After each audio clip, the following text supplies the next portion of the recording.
Тамақтан кейін кофе ішуге болмайды. Қазір кофе ішудің сәнге айналғаны белгілі.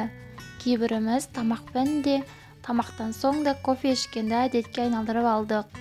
Кейде тамақтан соң шай ішетін әдетіміз бар.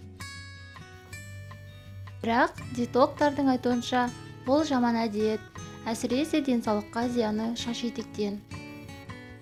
Мәселен, неміс диетологы Моника Бишов ханымның айтуынша, кофенің құрамындағы танин атты заттың ішілген тамақтың құнарын қашыратын қасиеті бар.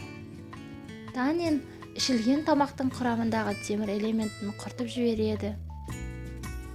Ет, жеміс-жидектен келген темірдің енді ағзаға түк пайдасы жоқ.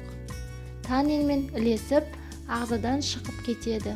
Содан ағза өзіне қажетті қан айналымына пайдалы микроэлементінен айырылып қалады деп түсіндіреді Бишов.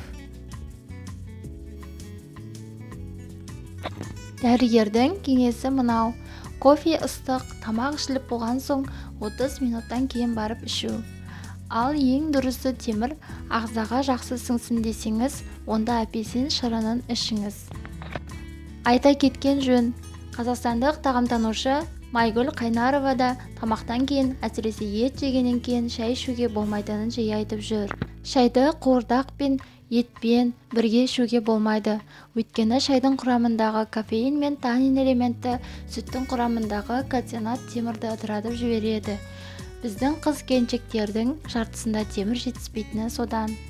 Қазақтар етпен бірге қою сүтті шай ішеді. Бұл дұрыс емес. Шайды тамақтанып болған соң 30 минут не 1 сағаттан кейін ішу керек.